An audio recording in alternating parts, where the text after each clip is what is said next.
Welcome back to the Slide Job Podcast. I'm your host, Colton Smith, or Left Turn Central, here joined by producer Josh Northcutt and co host Brandon Bull Davis. And today we are here to talk about Bristol, a disappointing Bristol race. We'll go over what recap there is to recap, not much, talk about the results maybe a bit, and then we'll get into our top 5 favorite moments of at Bristol of all time. Yes, the race was that boring that we had to think of another segment to try and fill up some time here. And these are very much not boring races. It makes us reminisce on good old days. And then, of course, we'll give our power rankings before we wrap up the show and we hear Bulls pick for, well, we don't have a pick this week because it's Easter weekend. One thing that can make me dislike Easter weekend would definitely be what we're going into, but they need a break. So, anyways, how was your guys' weekend since we have plenty of time to talk about it? Josh, I know you're watching the Masters. Rory won. I've been waiting for this victory for basically over a decade. And I swear, so every year I'm in this one and done contest. I've been doing it for 8 years. I pick Rory every single year. Anybody want to guess what happened this year? I didn't pick Rory and Rory won. So I'm going to help take credit for this. The Northcutt jinx was not put on Rory McIlroy. And it's just awesome to see. As for NASCAR, well, congrats, Kyle Larson. Bull, how was your weekend? Yeah, Josh pretty much summed it up. Congrats, Kyle Larson. I think he led all but like 7 laps in the 300 lap Xfinity race and led 400 and something laps in the Cup race. I think he's still literally leading the track right now. Like he's just driving around. Like the ghost of him is just driving around in circles. Yeah. I mean, I was hoping the Xfinity race was at least going to be fun. The only interesting part of the Xfinity race was seeing how far he was going to lap in each stage. Stage 1, he got all the way up to 13th and was disappointed. Understandably so. I mean, at that point, you might as well just lap the whole field. He didn't get the sweep though. He didn't win the Truck Series race. He wrecked or something. Well, does not appreciate that. I pulled a U-Bull. After we did the podcast on Friday, I instantly got on DraftKings. I put it in all 3 to win. Yeah, no. I think NASCAR rigged that so he didn't win, but probably. I mean, everyone and their brother was putting that bet down. So he in the truck race, he was making his way up front and with like 25 laps left, and they ran like 12 laps under caution for rain that wasn't there. And he ended up making his way all the way up to second. Of course he did. Yeah. Yeah. Because he can't win. That's that hook. The hook, that's like the 0.5 that gets you. That's what got me there. Yeah, that's exactly what happened. So, anyways, we pretty well summed up the weekend there just by mentioning Kyle Larson. He was the man of the weekend. If you are curious, the Bristol race started with Alex Bowman in the lead. Unfortunately, Hendrick doesn't like him, so his engine failed when he would have actually gotten a nice top 5 finish. But Larson took over the lead, and it was interesting. The start was interesting where you had everybody like not sure what the tire wear is going to be. Nobody could run 40 laps in the practice, and then all of a sudden we ran 40 laps, and Larson was like, "Oh, okay, let me hit this gas pedal." Pulls away about a second, and that was pretty well the race. It would have been interesting, like if Hamlin or Haley, who was the second car to gas it up. It would have been interesting to see what would happen if one of those guys were the ones to gas it up first, because track position was king here. It was impossible to pass when everybody was full throttle. And that's just kind of the story of the sport nowadays, unless you're at a 1.5 mile track. So looking at the results here, though, Larson won, Hamlin finished second, the 2 main favorites going into here. Ty Gibbs in third. That's somebody that Josh got a little sneaky pick on last week or on Friday. Chase Briscoe in fourth. That was my credit. Ryan Blaney, I can pick him, and he doesn't blow an engine. Congrats. 5th place there. William Byron 6th. Ross Chastain 7th. Christopher Bell 8th. AJ Allmendinger with the 9th place and the fastest lap yesterday. Not that that's really that big because everybody was within 0.4 of a second of each other. And then rounding out your top 10 is Austin Dillon in the 3-car, bringing some glory back, I guess, after Johnny Bench roasted him in the morning. Yeah, so Ryan Blaney was the only other driver to make this interesting. The two 2311 cars and him stayed out, tried to pray for a caution, but we only had one green flag caution all race, and unfortunately did not fall into that period where Blaney stayed out. He probably did have the second best car, though. He was, again, as he has been all year long, the only car to pass. And if he can just get on the cycle, get everything right, I think he can win a race here within the next couple of weeks. But not this weekend because there's no racing. So, Josh, Bull, any comments on the race? We'll start with you, Josh. You summed it up perfectly. It was just Kyle Larson left, and nobody was gonna beat him. The group chat went from excitement all weekend when we thought we were getting tire wear to Colton sending, or maybe Bull said tire wear was crap, and then Colton responded 125 laps on one tire. I didn't even bother turning it on after that. I was like, I'm just gonna watch the Masters. So it's disappointing to see, because as we're going to talk about these memories of Bristol, that's not the Bristol that we all know and No, love. and to be clear, it's never been easy to pass at Bristol. I guess that should be made clear, in that you had to put the bumper to somebody typically to get by. And these cars, it's kind of a weird inverse that now people are afraid to do that because they'll get labeled as a dirty driver. And also these cars can be a little sensitive to that. It can just go all out of whack. But Bull, what are your comments on the race? Yeah, the ending of the race was the longest green flag run to end a finish since September of 1997. Was the longest green flag stretch of laps to end a race since 1997. Wow. Is that counting the stage breaks? Yeah, that was, so it was the last I think it was 300 laps. Okay. I'm going to just cut you off for a second, Bull, because it made me think about it, because you mentioned it as well, Colton. Do you think the fear of being penalized for bumping someone and wrecking them helps cause that? Yes and no. I don't think so, but I think there's also an element of, it's just these cars are so equal that in one corner maybe Larson gets a run or Blaney gets a run on Briscoe, and then Briscoe will do the same thing. And for the first basically stage and a half to 2 stages, this was dominantly an inside track. So there was only one lane you could run. If you ran on the outside, and so like when it's a 1-lane track, and it finally became a 2-lane track towards the end, but it was far too late by then. But Bull, as you were saying, so that, and then my thing is, how do we go from Saturday, when guys were struggling to run 20 laps in practice, tires cording, the only thing that changed was the weather warmed up 15 degrees. The only thing that changed.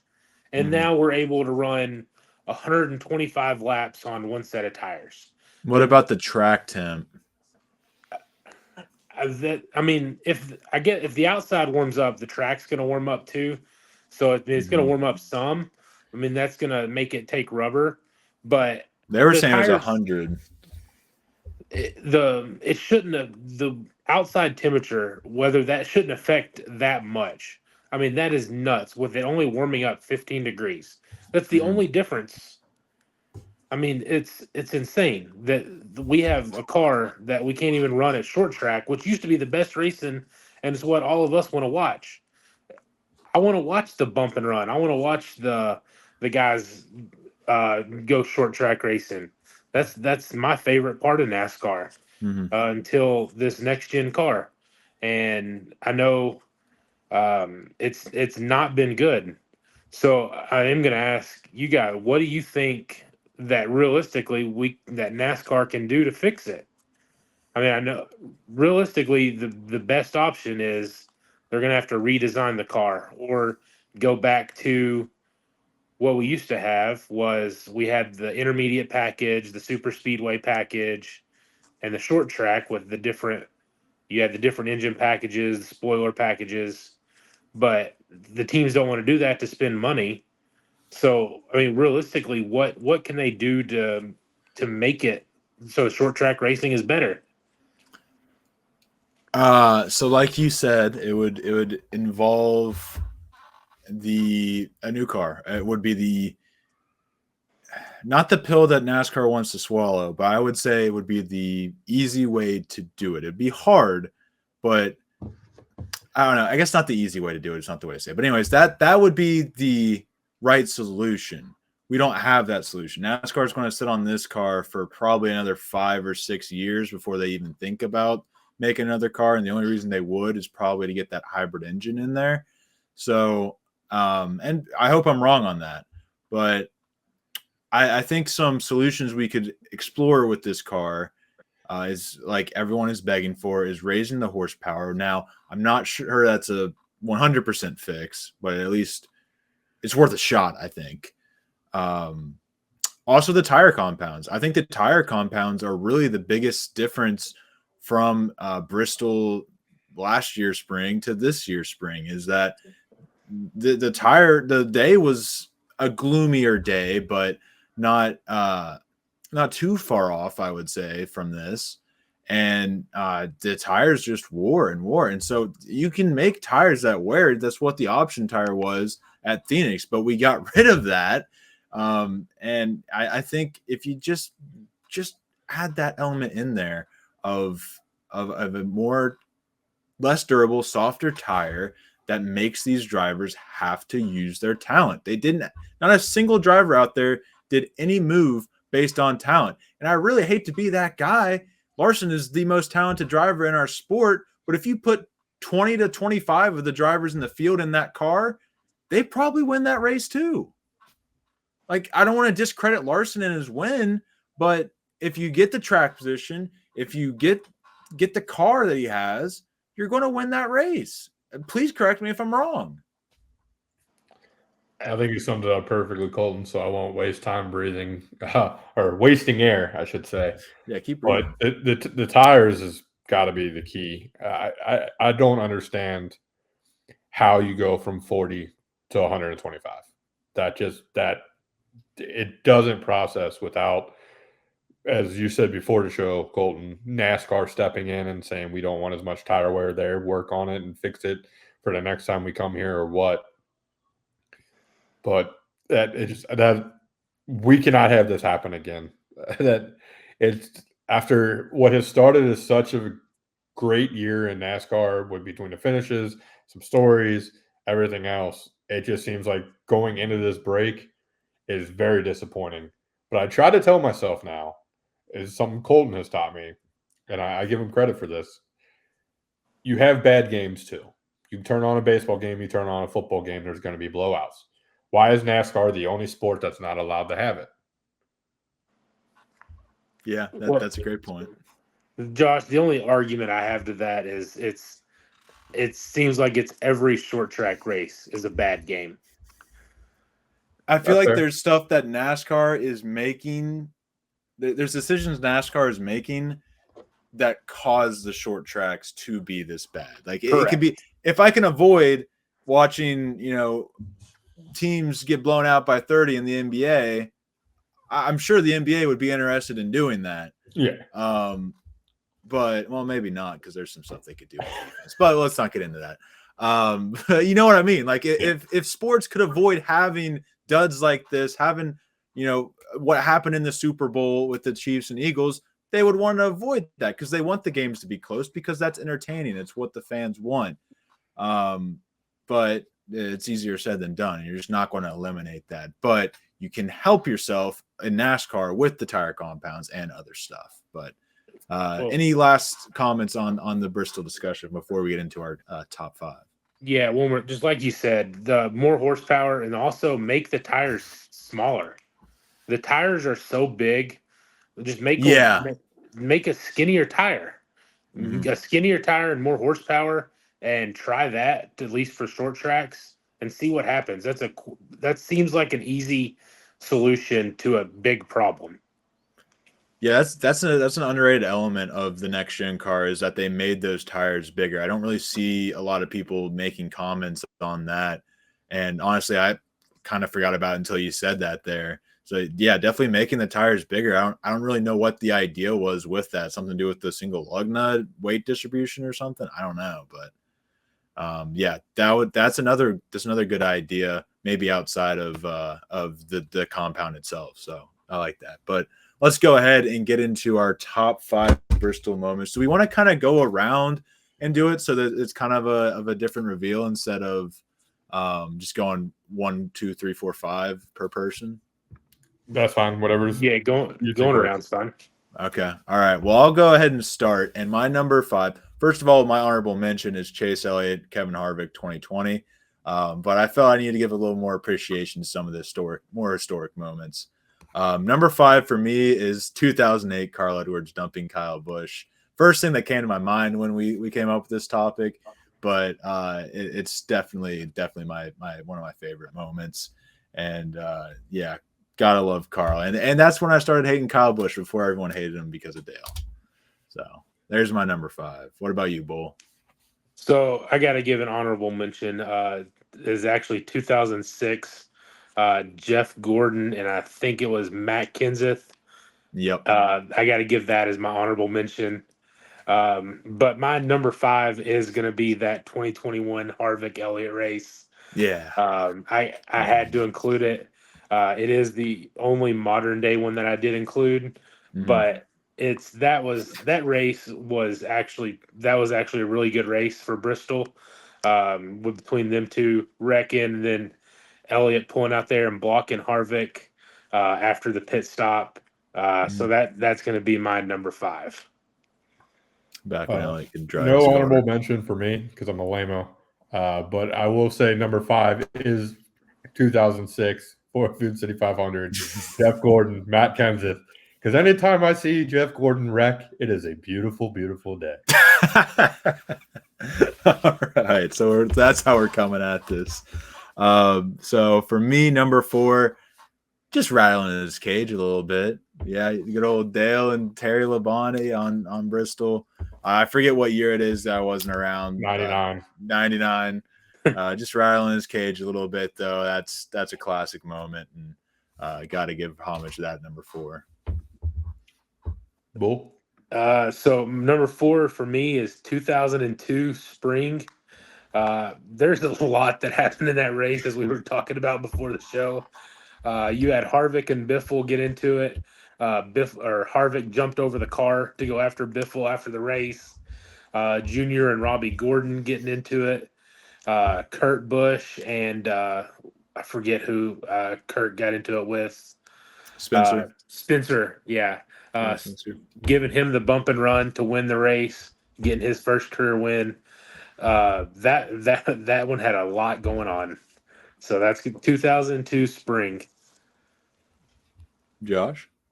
For me, it is also a Terry Labonte, Dale Earnhardt incident, but this one is 1995. The first one, as Dale wrecked Terry to cross the finish line. Terry still wins, but once you go to not Victory Lane, but go to down pit road, Rusty Wallace and Dale Earnhardt Sr. are basically needing to be separated. Mind you, these two guys are best friends off the track, but on the track, Rusty was not happy with Dale and had some words for him to the point NASCAR had to separate. Wasn't that one? Didn't Dale get black flagged in that one earlier in the race for wrecking somebody too? He shoved Wallace. I was just saying. Yeah, that I'll go ahead and spoil it. That's my number 3 is when Dale dumped Wallace. That one I think of a little more because I ended up watching that race like in full, just like random. I think during COVID. So that one I loved that race. That was a really fun race. So that got number 3 for me. So I got number 3. Actually, this one is kind of a modern day one. It's not even really a wreck, but 2019 fall race with Denny Hamlin and Matt DiBenedetto. Yeah. The ending of that race with Matt DiBenedetto finding out he was getting ready to get fired. and racing for the win, and Hamlin coming around, battling through lap traffic and passing him with like 10 to go to win the race. So that one's going to be my number 3. And that one was the audition that got him the 21 job that he should have kept, but we won't go there. Yeah, that was a fun race. That was when you're rooting for that guy to get his first win. It's always nice. Number 3 to me is just because it's a lasting image in my head. In case you haven't noticed, guys, I like controversy. I like physical fights. That's how I like my NASCAR. 2012, Tony Stewart, double helmet toss. Fantastic. What a throw by Tony. Yeah, that's my number 2. That's my number 2. I was there for that. I was watching that live. I hold what I see live on a higher pedestal. So I put that one at number 2. That one, even though I wasn't really in NASCAR that much that year because I was still disappointed about Carl and Tony in 2011, I still happened to tune into that race, and I was not disappointed. Even my dad, he doesn't even watch NASCAR that much. He'll remember that one. So my number 2, going back to Colton, the 2008 fall, Carl Edwards and Kyle Busch. Kyle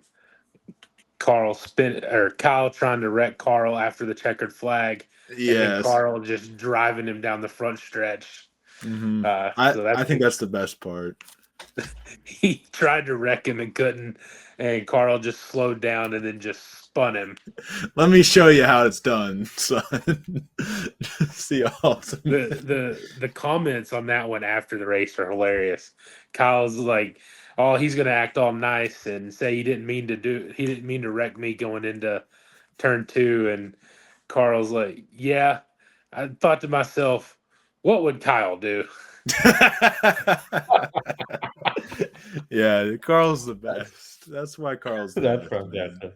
I mean, this is the same guy that did that. Did what he did to Brad Keselowski at Atlanta. So, well, Brad probably deserved it. So, all right, number 2 for me is Rattle His Cage. It's the most historic memory moment of Bristol that I have in my head. I remember watching that as a kid, jumping up and down, and like just the fact that it's Dale, it's Terry, it's that black night race at at Bristol, and then you got just the cornflake car. That is just NASCAR to me. That is my memories, nostalgia at its finest. And literally watching the clip today, I told Colton and Bull, I was like, man, there's nothing better than that black 3 at night in Bristol. Yeah. I cannot argue with that at all. Now it's time to reveal our number 1 picks. And I think, since this hasn't been said yet, I think we all have the same number 1. I'll go ahead and say it. It's Bristol, baby! We all know what we're talking. You know what I'm talking about, Josh? I know what we're talking about, but that's not my number 1. That's not my number 1. Really? How is that not number? It's literally the slogan for Bristol. It's Bristol, baby. All right, let's hear it. Let's hear it, guys. What you got, Bull? So my number 1 is one you all both already mentioned. When I think of Bristol, I think of 2012, Tony Stewart and Matt Kenseth, and the helmet toss heard around the world. Josh. It's not wrong. I literally have that image in my head, albeit. However, for me, it's the 2021 Bristol race. Dirt track. I was there. It was my first experience of Bristol. As Colton mentioned, he puts it a little bit higher because of its memories. I also put it up there because of my memories. It was just a cool nostalgia. I have a jar. Of course, it's not here with me because we're moving, but I got a jar from the track with the dirt in it. It is that lasting memory that I will forever have. Is that the one where Reddick got dumped coming out of turn 4 on the last lap? I want to say that was 2022. That was the second one, right? Colton, Boyer, and Reddick, or not Boyer, Briscoe. Briscoe. Yeah, Briscoe and Reddick got into it. Mm-hmm. Yeah, that sounds right. That would have been 2022. Yeah, okay. I can't argue with that. I will say I've been to Bristol, the night race. If that race was anything less of what we just saw yesterday, I would have definitely put it on this list. But unfortunately, Kyle Larson just led the whole thing, and I had to cry as Chase Elliott finished second, as per usual. But yeah, let's move on to more happier times. Yeah, okay. I'm surprised. It didn't even make the list. It's Bristol, baby. I think my issue is a lot of times if I don't see it happen, I'm a bad what recency bias. I mean, that I was guess you in would say. 2004-ish, 2003, So. maybe. I don't know. I figured you were watching back then. Fair enough. Fair enough. Chenry would agree with me. Anyways, let's go ahead and move along to our overreactions for this week. Bull, I'm not going to go full on it, but I am going to just say, Fox, we need to have a talk, and it's not just. I've had an issue with Mike Joy for about a year now. Not like a personal issue. He's a great guy, and he is a legend of our sport. It feels like he's kind of lost his touch, and I don't fully blame. I'm not saying he has. It's something. There's something off. Is all I'm saying with this broadcast, with this booth. I mean, it has Eric Estep cursing on Twitter. That's like the most PC guy I've ever seen. And yeah, it's just there's something that we need to have a talk, Fox. When NKU basketball has a better ran broadcast than you, we need to have a talk. You're professional. You are professionals, and it's not looking like that. I mean, for example, the end of the race, they didn't even know it was the last lap. It was, and even if they did, it probably wouldn't have been that interesting. Not that everything is going to be a banger, because obviously Larson led every single lap, but you should know that it's the last lap. Only Danica Patrick and Tyler Reddick can say otherwise. Anyways, before I go too far, Josh, would you like to take over? I don't know. I was kind of enjoying that. I was going to see how far off the rails you were going to go and see if I could have. That's why I threw it to you. I had 5 more minutes of Fox material, but we'll save it for another day. That's fair. I guess my hot take would be actually, you know what, Bull, go first because I'm sorting between two.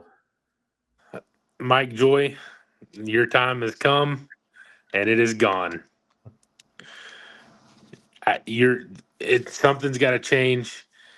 We got during practice, for instance, this weekend at Bristol, you got Boyer and Harvick loving the tire wear, and you're asking for them to put more rubber back on the tires. Mm-hmm. You see what that happened Sunday. I don't get it.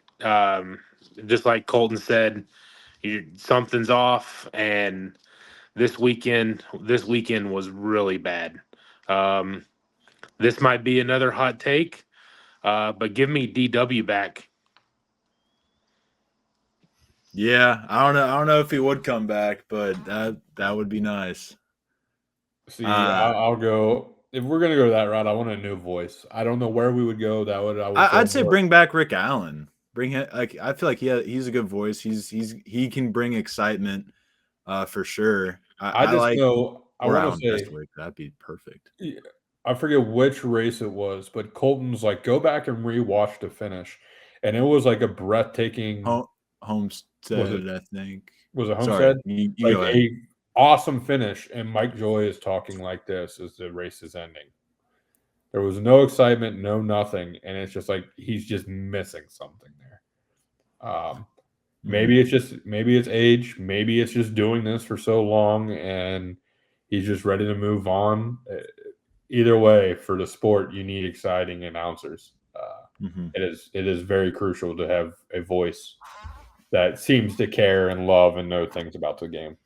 I mean, think of the name of this podcast. It originated from Dale Jr. Slide job. I mean, that's an iconic moment that he had in his first ever race, and that might just be the thing. It just might not be the same anymore for Mike Joy. And is he just collecting a check? I don't think he's that type of guy, but I think there's guys that are in the wings that I don't know about Adam Alexander, but I'm kind of 50-50 on him. But like I said, Rick Allen, Alan Bestwick, like those are two guys I'd really love to see in that booth, listening to them on a week-to-week basis. But I do like having Carl not Carl, Harvick and Boyer in the booth. I like them too. And I think you give them another body up there that it could be a really good crew. I agree. I think Boyer gets way too much flack for just being on the goofier side. Like he still gives some outstanding analysis, but Harvick is probably, we haven't seen TNT or Amazon yet, but I would say he's probably the best member of any booth. I think he does it so well, and he's able to put it into perspective so well for those viewers. But Josh, what was your hot take this week? I think I'm gonna pass this week. Yeah, I can't really figure out this one. I think part of it was just being so concentrated on the Masters, as I mentioned. Rory McIlroy, Masters champion 2025, no big deal. But I think that's the reason why my hot take is a little off this week. So I will do the first ever pass on hot takes. That's fair. I think me and Bulls were hot enough to cover for you. Yeah, especially yours. I expect Danica Patrick to catch a straight today. I'll be honest, that was straight off the dome. Oh yeah, Bull's face when you said Danica was not good. I'll leave it at that. The world will never know. Anyways, it's time for our power rankings, which never mind. You want me to go first? I will. What? You want me to go first, or you got it? Yeah, you go first. Okay. We're doing our power rankings. Let's let Josh start it off. Will there be a new person on top? All right, so number 5 gonna stay the same. Chase Elliott still belongs there. Has 5 top 10s on the year. 5th in points doesn't hurt either. Number 4 is going to be William Byron. 1 win is less than 2. I know wins aren't supposed to matter always, but that's the way it's going to work here. Number 3 is Denny Hamlin. Very easily could have been number 1 if, what's that one thing? Oh, tire wear would have happened. Number 2 is Christopher Bell. Yes, 3 is more than 2. However, after that dominant win, no matter how it happens, no matter what happens, I have to put Kyle Larson at number 1. So you would have put Byron number 1 last week if he won? Yeah, I think so. Okay. Bull, what's your power rankings looking like? Mine are staying pretty similar to last week. I do want to give an honorable mention, a guy that we don't talk enough about, but he's just rattling off top 10s. AJ Allmendinger, he's just racking up top 10 finishes this year. And currently, if the playoffs started, he's in the playoffs in that College car. He's out now. He's out now because he is spot 16. Josh Berry would jump him. Yeah, I thought Barry I was said, looking at. I'm looking at the standings right now, but he is literally on the cusp. Yeah, so, he's technically 17th, but your point still stands. It's been outstanding. Yeah, he's just racking up top 10 finishes. And if we already know that Josh's take of the year of 20 winners is out, so if we keep getting the same winners and he keeps getting these top 10 finishes, he's in the playoffs. But anyway, back to my top 5. Number 5, William Byron. Number 4, I know he still doesn't have the win, but he's still got the fastest car. Ryan Blaney. If he can just get his luck changed around a little bit, I think he's gonna be moving up quick. Number 3, this one may be a little hot, but Kyle Larson at number 3.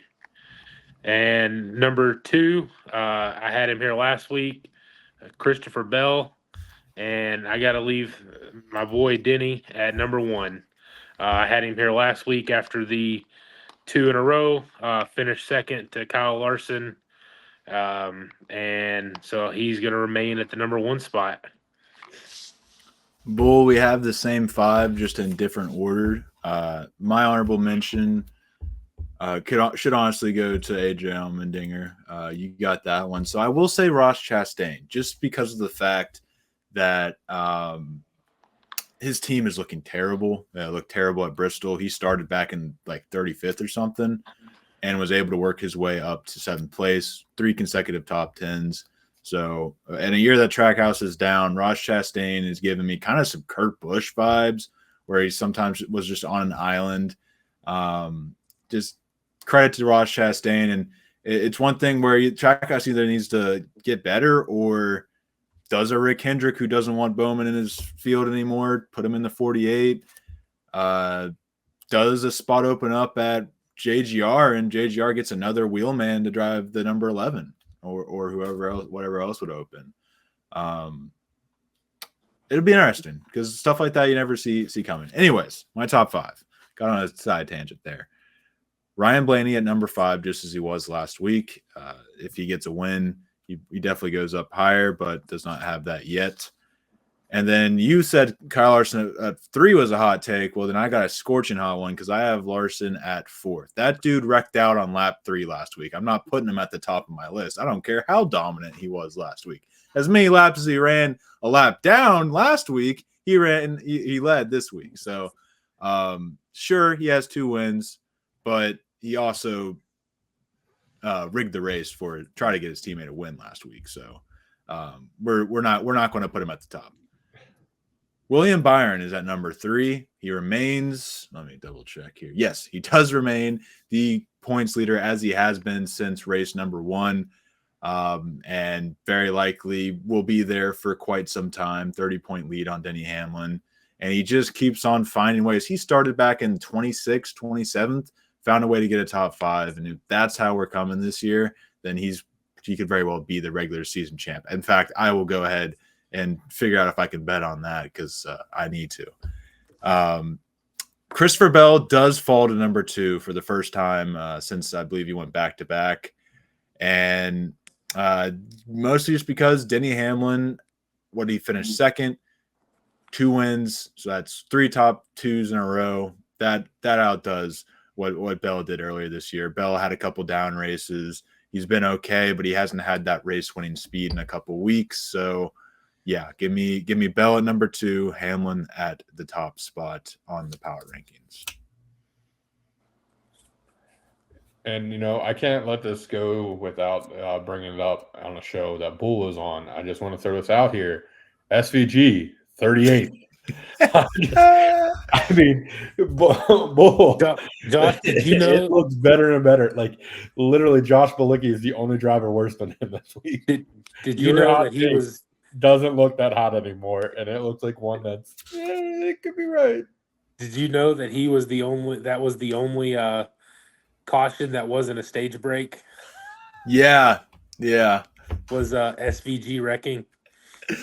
Just with Cody Ware of all people. With Cody Ware of all people. Just because, great minds think alike. Van Gisbergen is now behind Riley Herbst in points, so just let that sink in.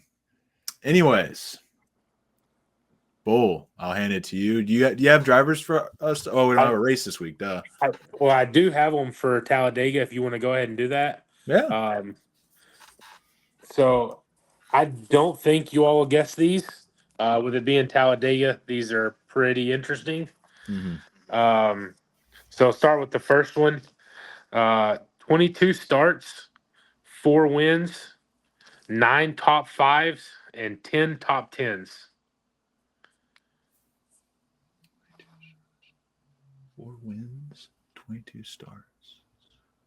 Is that Ryan Blaney? It is not Blaney.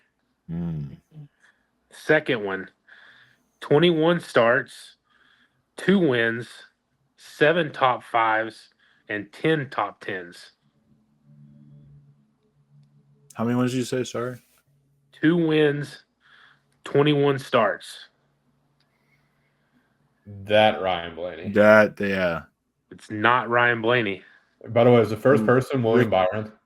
It is not William Byron. Is it Ricky Stenhouse? The second one is Ricky Stenhouse. Oh, yes. I knew he had two. Who would be the 4 wins? The Is that third it, or one, you got one more for us? I got one more. Yeah, you do, All right. Third one is 22 starts, Mhm. 3 wins, 7 top 5s, and 7 top 10s.